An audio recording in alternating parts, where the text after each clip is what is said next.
I'm Al McFarlane. I'm back at the A. Philip Randolph Institute 50th Annual National Education Conference. The conference is going on right now through Sunday at the Radisson Blue Hotel at the Mall of America.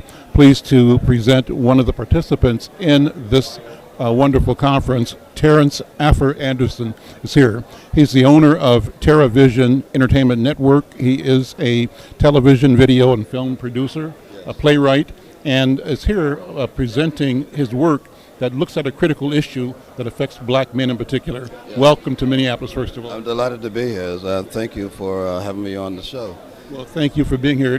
I have prostate cancer, and you have created a work that you're presenting today that asks black men to look at what our experience is with and how we handle living with and resolving the issue of prostate cancer in us. Tell me about your film. Well, I'm coining a new word for this type of media project. Rather than a feature, just a typical feature-length film or a documentary, I'm tagging it as a feature-mentary because it features 9 prostate cancer survivors in dramatic roles. Mostly they're portraying themselves, but it is a feature.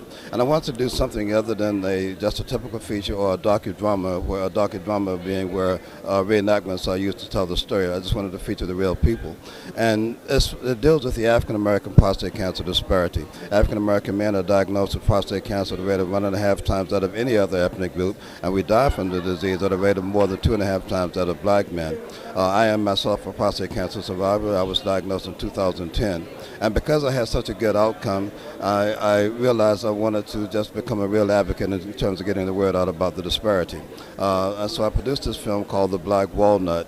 And then again, it features 9 real prostate cancer survivors. It features a urologist portraying himself, a medical oncologist portraying himself. And it's an exciting project. The way it came about is in 2016, I had the good fortune in being accepted as a fellow in the Robert Wood Johnson Foundation Culture of Health Leaders Program. And it's a 3-year program, and this is my culminating project for that program. The idea is to show the film as a showcase, as a centerpiece of a larger event that includes free prostate screenings and health education workshops. Great. And so what are the high-level learnings that people will discover as they watch the film? They will learn the treatment options. There's a range of treatment options that the different guys discuss. They will learn the barriers that men face to getting treatment. There can be economic barriers, but it can also be attitudes about the medical institution, the institution of medicine. They learn the important role that our wives, that the women and other people in our lives play in getting us to get treated. We also have a scene.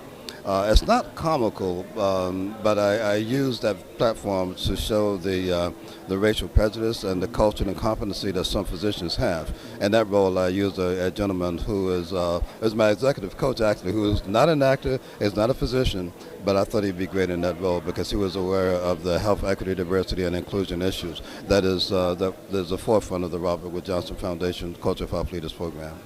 So when you look at disparities in health equity, health justice, you have to examine at least 2 elements, I think. Part of it is the information or lack of information that we have, our ability or inability to seek or accept the data, the facts, the truth, and how we react based on that. But the second part is we discover a history of relationships with organized medicine that often has not worked in our interest or that has ignored our humanity except for as participants in a study without our consent. What do you think? You will appreciate that there's a scene in the film that addresses the Tuskegee experiment as a barrier to men getting treated, as well as the whole thing with Henrietta Lacks, the immortal cell line, where her cells were taken without her permission and used for research. They have continued to multiply. They have been distributed all over the world, okay, and her family is not even benefiting from all of these companies that are making tremendous sums of money from her own body.